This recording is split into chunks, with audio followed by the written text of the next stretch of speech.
श्री सुखदेव जी बोले, हे राजा परीक्षित, एक बार परशुराम जी की माता रेणुका जल भरने के लिए गंगा किनारे गई। वहाँ चित्ररथ नामक गंधर्व अपनी स्त्रियों सहित जल क्रीड़ा कर रहा था। चित्ररथ एवं स्त्रियों का जल क्रीड़ा करना रेणुका देखने लगी। कुछ समय व्यतीत होने के बाद उसे स्मरण हुआ कि मैं जल लेने आई थी। स्मरण याद आना होते ही वह जल लेकर आश्रम में पहुंची। जमदग्नि ऋषि ने अपने योग बल से विलंब होने का कारण को जान लिया कि रेणुका के मन में पर पुरुष के लिए प्रेम भावना जागृत हुई। वे अपने पुत्रों को बुलाकर कहने लगे, हे पुत्रों, तुम अपनी माता का वध करो। उनके पुत्रों ने मन में विचार किया कि जन्मदात्री माता का वध करना सर्वथा अनुचित है, और उन तीनों भाइयों ने जमदग्नि ऋषि की आज्ञा को अस्वीकार कर दिया। उस समय परशुराम वहां उपस्थित न थे। जब उनका आगमन हुआ तो ऋषि ने उनको भी वही आज्ञा दी।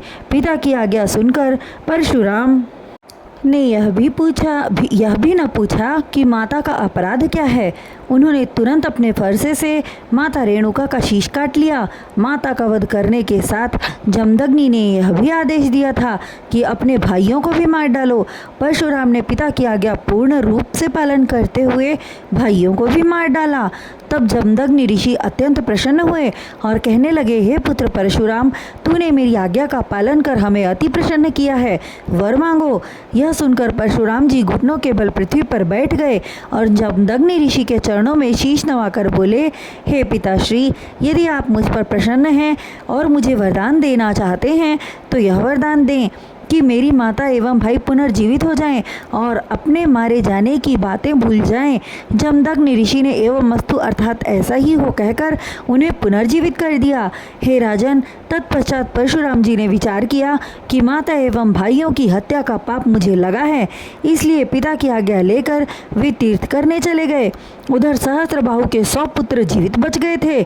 उन सभी ने आपस में निर्णय करके जमदग्नि ऋषि के आश्रम पर आए और बदला लेने के उद्देश्य से जमदग्नि ऋषि को मारकर उनका मस्तक तलवार से काटकर अपने साथ ले गए। जब परशुराम जी तीर्थ भ्रमण करके लौटे तो अपनी माता को रुदन करते देखा और रोने का कारण पूछा।